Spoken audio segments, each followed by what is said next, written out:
सहजन साग या फिर ड्रमस्टिक लीव्स, इसको एक सुपर फूड भी कहा जाता है। आपको पता होगा इसके बहुत सारे हेल्थ बेनिफिट्स रहते हैं और इसको बच्चों को ज़रूर देना चाहिए, पर बच्चे इसको खाना पसंद नहीं करते, तो इसलिए उनके लिए एक ऐसी रेसिपी बना के लाई हूँ जो कि वो आराम से खा लेंगे। तो चलिए बनाते हैं सजना साग बोरा। एक ओडिया रेसिपी है, आप इसको घर में बना सकते हैं। तो पहले मैंने ये सजना साग लिया है, सहजन का साग जो हमारे आंगन में हुई थी, और इसको मैंने फ्रेशली सुबह को तोड़ लिया था। सहजन की ये जो साग है ना, आप उसको फ्रेशली तोड़ के फ्रेशली बनाइएगा तो बहुत अच्छा रहता है।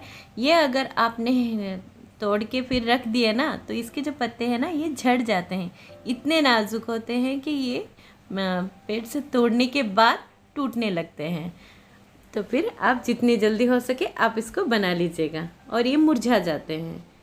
जब फ्रेशली तोड़ के लाएंगे बहुत ही फ्रेश रहता है। तो इसमें मैं क्या कर रही हूँ, सिर्फ पत्तों को ले रही हूँ। इस तरह से जो उसके स्टिक है उसको निकाल दीजिएगा, सिर्फ पत्ते ही लीजिएगा। और इसमें जो येलो कलर का इस तरह से पत्ता है ना, उसको भी निकाल दीजिएगा। और ये स्टिक, जितने भी स्टिक है आप उसको ज़्यादा से ज़्यादा हो सके तो निकाल दीजिएगा। ये स्टिक खाने में अच्छा नहीं लगता, तो आप सिर्फ पत्तों को ही लीजिएगा, और ये आराम से निकल जाते हैं बहुत ही ईजीली। आपका 5 मिनट या 10 मिनट के अंदर ही इतने सारे मैंने सब छांट लिए थे। तो जो भी एक्स्ट्रा रहेंगे आप इस तरह से हाथों से उसको छांट लीजिएगा। हमें सिर्फ पत्तों को लेना है। जितना आप इस तरह से फैलाते जाएंगे, थोड़ा थोड़ा इस तरह से स्टिक निकलता जाएगा, आप उसको छांट लीजिएगा। इसके फ़ायदे बहुत रहते हैं। तो मैंने इस तरह से उसको छांटने के बाद पानी से इस तरह से धो लिया है। हमें इसको कट नहीं करना है, सिर्फ उस तरह आपको पानी में उसको डाल के धो लेना है। बोरा बनाने के लिए 3 से 4 प्याज को इस तरह से चॉप कर लिया है, 1 इंच अदरक का टुकड़ा, और 4 से 5 लहसुन की कलियाँ, और 4 हरी मिर्च को 1 स्पून जीरा डाल के उसका थोड़ा दरदरा सा मैंने पीस लिया है। आप चाहे तो कूट के भी दे सकते हैं, पर पीसने से बहुत ईजीली जैसे हाफ सेकेंड के अंदर ही ये कर्सली ग्राइंड हो जाता है। तो इसको हम एक बड़े से बाउल में ट्रांसफ़र कर लेंगे। आप चम्मच की मदद से उसको निकाल लीजिएगा, हाथों से आपका जरा हाथ चलेगा। और यहाँ पे जो हमने सहजन साग को धो के रखे थे उसको भी यहाँ पे मिला लेंगे।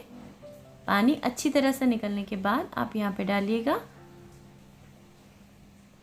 और प्याज जो हमने छोटे टुकड़ों में कट करके लिए थे उसको भी यहाँ पे डाल देंगे। और यहाँ पे मैं ले रही हूँ बेसन मैं यहाँ पे 4 टीस्पून ले रही हूँ। आप सहजन की क्वांटिटी के हिसाब से आप बेसन लीजिएगा, क्वांटिटी अगर कम है उसी हिसाब से आप उसको हाफ कर लीजिएगा।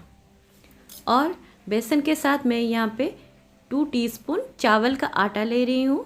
बेसन अगर 4 टीस्पून ले रहे हैं तो चावल का आटा उससे आधा लीजिएगा। और 1 टीस्पून मैंने यहाँ पे सॉल्ट लिया है। और मैं यहाँ पे 2 उबले हुए आलू यहाँ पे डाल रही हूँ बाइंडिंग के लिए। आप चाहे ना तो रो पोटैटो को कद्दूकस करके भी यहाँ पे ले सकते हैं, उससे भी ये बाइंडिंग बहुत ही अच्छी तरह से हो जाता है।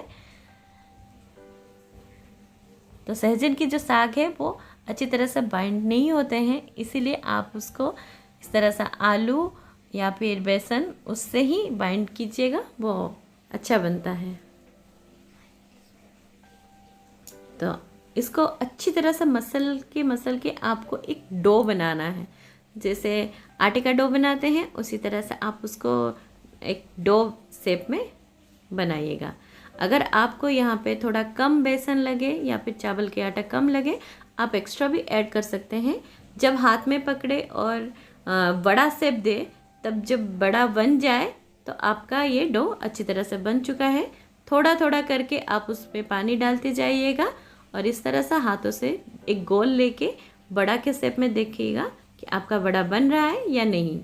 तो यहाँ पे मेरा जो बड़ा अच्छी तरह से बन गया है, तो मैं यहाँ पे और पानी ऐड नहीं करूँगी। तो इसमें ज़्यादा पानी नहीं लगता है, सिर्फ 2-3 टीस्पून ही पानी लगा है मुझे यहाँ पे, क्योंकि ऑलरेडी सहजन के साग में पानी था और आलू में भी था। तो यहाँ पे मैंने एक कढ़ाई को गरम किया है, इसमें मैंने थोड़ा सा मस्टर्ड ऑयल लिया है, सैलो फ्राई करेंगे, इसीलिए आप चाहे तो रिफाइन ऑयल भी ले सकते हैं, पर मस्टर्ड ऑयल से ये बहुत ही टेस्टी बनता है और इसका टेस्ट बहुत ही अच्छा आता है। जैसे ही तेल गरम होने लगे हम उसको मीडियम टू हाई फ्लेम पे ही बड़ा एक एक करके इस तरह सा पतला पतला बड़ा बनाइएगा, तो ज़्यादा क्रिस्पी बनता है और खाने में भी टेस्टी रहता है। तो ज़्यादा थिक मोटे वाले बड़ा मत बनाइएगा, इस तरह से अंदर वो कच्चा रहेगा और खाने में अच्छा नहीं लगेगा। इस तरह से बना के आप बच्चों को टिफ़िन में भी दे सकते हैं, वो खाएंगे और दाल चावल के साथ भी आप खा सकते हैं। एक साइड गोल्डन ब्राउन कलर होने के बाद ही दूसरे साइड आप पलट लीजिएगा, उससे पहले उसको मत पलटिएगा। और बाकी के जो जगह थे उसमें भी मैंने एक एक बड़ा डाल दिए हैं, ताकि ये बड़े होने के साथ साथ ये जो 2 बड़े भी अच्छी तरह से हो जाएंगे। तो आप इस तरह से चेक कर लीजिएगा आपका बड़ा हुआ है या नहीं। हार्डली आपको 3-4 मिनट ही लगेंगे यहाँ पे और हमारे जो बड़े अच्छी तरह से बनके रेडी हो जाते हैं। बड़ा दोनों साइड से होने के बाद हम एक प्लेट में उसको ट्रांसफ़र कर लेंगे और बाकी के जो बड़ा थे उसको भी एक एक करके ऑयल में हम डालते जाएंगे। तो यहाँ पे मैंने जो फर्स्ट 2 बड़ा डाले थे वो भी अच्छी तरह से हो गया है, इसको भी पलट लेंगे और बाकी के जो ऑयल में एक एक करके बड़ा हम डालते जाएंगे। आप इसके तवा फ्राई भी कर सकते हैं, कम ऑयल में ये फ्राई हो जाता है, आप उसको ढक के भी बना सकते हैं।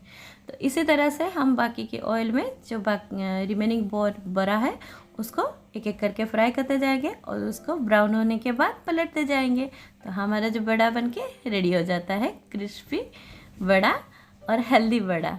आपको पता है सहजन साग को खाने के कितने सारे हेल्थ बेनिफिट्स होते हैं, जैसे कि इसमें विटामिन ए होने के कारण ये हमारे आँखों के लिए बेस्ट रहता है और साथ ही साथ इसमें विटामिन सी प्रचुर मात्रा में पाए जाते हैं, जो कि हमारे इम्यूनिटी सिस्टम को बूस्ट करता है और सीजनल होने वाली जो बीमारियों से बचाता है। इसमें कैल्शियम, मैग्नीशियम, फॉस्फोरस होने के कारण ये हमारी हड्डियों को मजबूत बनाने में मदद करता है। तो बच्चों के लिए बेस्ट होता है खेलने कूदने में भी। तो इसमें एंटी ओबेसिटी गुण होते हैं जो वेट लॉस और डायबिटीज़ से लड़ने में मदद करता है।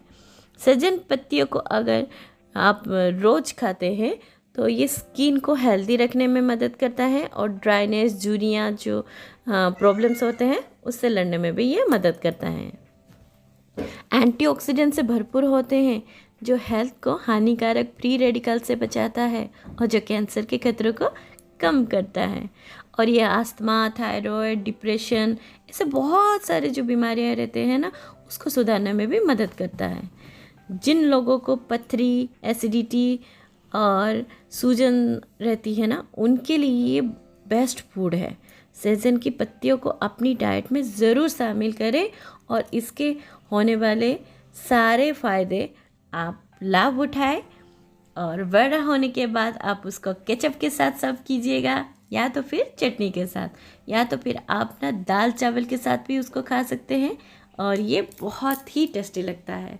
जो लोग सहजन की साग नहीं खाते आप इसी तरह से बना के उनको दीजिएगा और मुझे कमेंट में बताइएगा कि उनको ये रेसिपी कैसी लगी। इसको एक सुपर फूड भी कहा जाता है, तो आप ये बच्चों के डाइट में ज़रूर शामिल कीजिए और मुझे कमेंट में बताइएगा आपको ये रेसिपी कैसी लगी। फिर मिलते हैं नए रेसिपी के साथ नए वीडियो में, तब तक के लिए टेक केयर एंड बाय।